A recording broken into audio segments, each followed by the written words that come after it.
All right, so thank you for the global tallies of the past 24 hours. Back on the local front, earlier this week, the number of patients in critical condition rose to the 300 level for the first time in 17 days. For more, Shin YE-EUN joins me now. Shin YE-EUN, welcome back. Thanks for having me, Sunny. Right, so let's begin with the uptick then in the number of serious infections. Right. I guess the silver lining in our Omicron outbreak, though, is that up until now, most of the infections were mild, with hospitalization and deaths holding relatively steady despite the exponential jump in case counts. But as Hua briefly mentioned, on Tuesday, the number of those critically ill surpassed 300 for the second straight day. The exact figure is 314. And authorities are expecting this number to rise even further, with the elderly starting to take up a larger proportion of our new cases. In the fourth week of January, we actually saw 6,655 people over the age of 60 being infected with the virus, but this figure has more than doubled to 14,527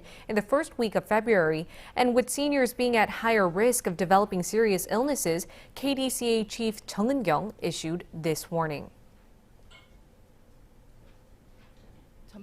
As the overall number of new infections increased, we've also seen the number of seniors over 60 infected double in just a week. This may increase the number of deaths and those who are critically ill. Right. Now, as part of efforts to perhaps tackle that potential threat, YE-EUN, authorities are offering a second booster dose to those at high risk. Tell us more. Sure, Sunny. Korea is planning to administer fourth doses to those with weak immune systems, as well as residents and staff at senior care facilities. As of Monday, the immunocompromised are eligible to get their second boosters at any time, and those in nursing centers will be able to get their jabs from next month. The fourth COVID-19 vaccine shot can be administered 4 months after the third shot.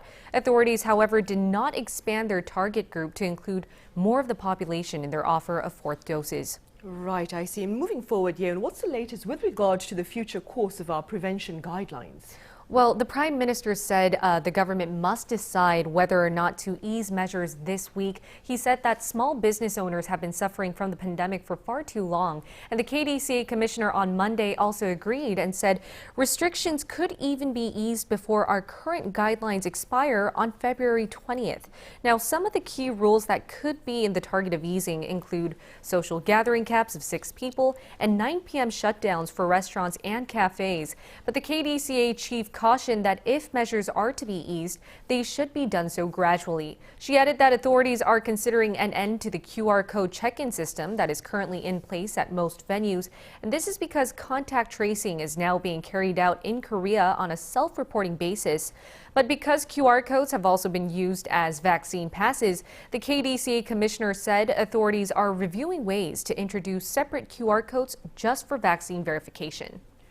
Right, YE-EUN, thank you for now, but do stay behind for more talks then.